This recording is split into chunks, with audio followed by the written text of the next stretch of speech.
Sa mga di nakakaalam mo, mga kamaster, itong Malagasang flyover, partial ng inopen. Itong galing ng Emilio Aguinaldo o yung Dangari. Makikita nyo, meron mga sasakyan na dumadaan dito. What's up mga kamaster? Welcome back ulit sa channel ko. For today's video, bibigyan ko kayo ng update dito sa Malagasang flyover. At this time, good news to, kasi kung nakikita nyo yung likuran ko, yan yung galing ng Dangari, Emilio Aguinaldo, yung mga galing ng MCX. Open na itong kalahating side ng tulay. Kung makikita nyo yan, may dumadaan na dito. In-open na siya pansamantala noong December 15, at hintayin natin yung pagbubukas ng kabuuan ng tulay, kasi kung makikita nyo, ito tapos na, kaya lang pinisinta to kaysa yung gilid ng tulay, ginagawa pa, pero tapos na yung ano niyan, yung pinakasemento niya, pinakakali niya. Kaya pakikita ko sa inyo, pupunta tayo doon, ha. Ayan o, kung makikita nyo mga kamaster, hindi na masyado nagtatraffic kasi open na nga, at pwede daanan yung kalahating side nitong flyover. Yung side na yan, hindi pa sementado, pero at least malaking ginawa na to. Hindi na, pero kahit paano pwede nang daanan, no. Ayang mababawasan na yung traffic na araw-araw makita nyo mahaba yan sa lugar na yan. Etong kaling to, ito yung nanggagaling ng Malagasang. Yan, karamihan tricycle dumadaan dito, pero pwede sumalubong yung mga manggagaling ng Dangari dito, dadaan pupunta na sa Malagasang. At yung mga yan, ang punta niyan doon sa may open canal hanggang Arnaldo Highway. Pwede nyo ring daanan to kung pupunta kayo ng Tagaytay. Doon kayo, tatagos kayo ng Arnaldo Highway hanggang doon sa Tagaytay Bypass Road. Kaya subukan nyo tong flyover na to. Malaking bagay na to. Etong side na to, nung nakaraan binlag ko to, ano pa, sisimentuhan pa lang. Pero ngayon ito, tapos na yung pinakagilid, pati yung mismong floor, may semento na. Kaya expect natin talagang magagamit na tong flyover na to sa susunod na taon. Ayan mga kamaster, yung mga dito taga Imos, yung mga taga Cavite, pwede nyo lang gamitin ng tulay na to.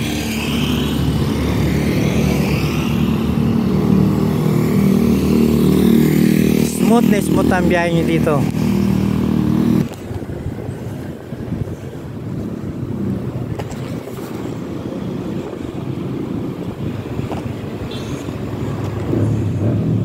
Kapiraso na lang pala mga kamaster, yung pinaka floor nya, tapos na.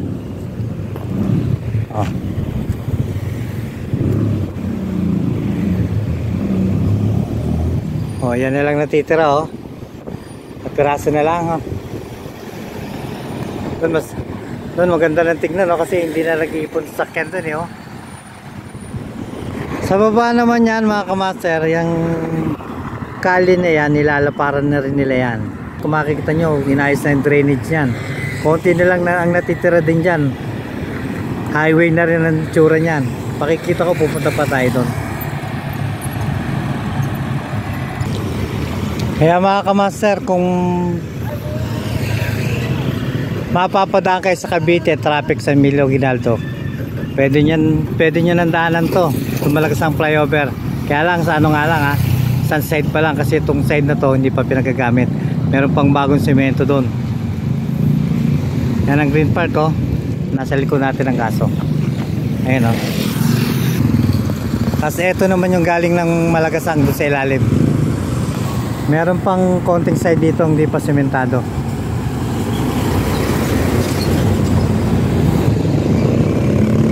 Dito sa kinatatayan ko mga kamaster, dito hindi pa siya sementado. Ayan, pero once na natapos to, napakalapad ng kaling to. Doon makikita nyo may ginagawa pa doon, Yan ang ano, Imus Central Police Station, at yung katabi niya yung Imus Central Fire Station. Pakikita ko sa inyo, dadaanan natin yan, no? Dito sa side na to, ito na lang natitirang kalye na hindi pa sementado. Yan. At ito yung sinasabi ko sa inyo, yung tinatayong ano, Imus Central Police Station, at yung kabila ay yung Imus Central Fire Station. Malapit na rin matapos, oh.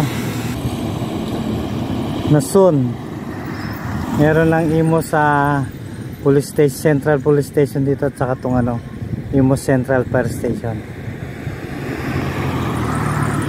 Konti na lang din na matatapos na. Marami na rin na bago dito sa lugar na to ng Cavite. Marami ng bagong kalye, at magkakaroon pa ng bagong SM doon, yung SM Gentry sama doon sa papuntang Arnaldo Highway, dyan sa may Navarro Road. Tapos dyan, may bago pang McDonald's na tinatayo doon, oh. In 2 years time, marami ng pagbabago dito. Marami ng pagbabago dito sa Imus, dito sa Cavite.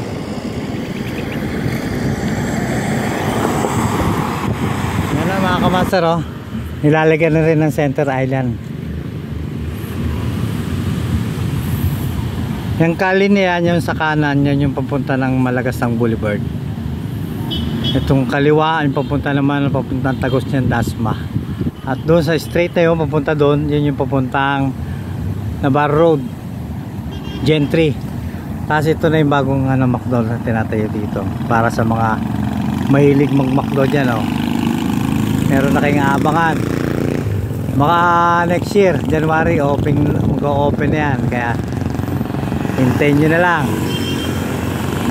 Tapos dito sa lugar na to, ito na lang yung pinaka choke point dito, eh.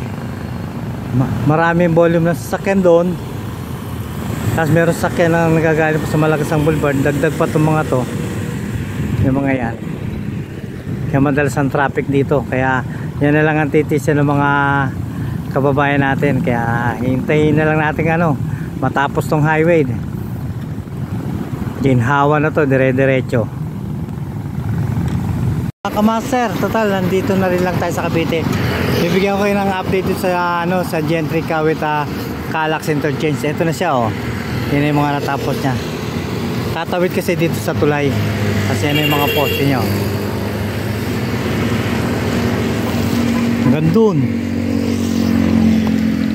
Tapos tatagos pa yun dun sa kabilang side. Hanggang doon niya, papunta na yan ng Kawit. Sa Kawit may ginagawa na rin. Itong Calax na to dito, ililing na to doon sa Capitex. Kaya pagka natapos to, maka 5 minutes na lang simula dito hanggang sa doon sa tollgate ng Kawit. Konti na lang, Manila na. Kaya abang-abang na kayo ng mga vlog ko para sa mga updates dito sa Cavite.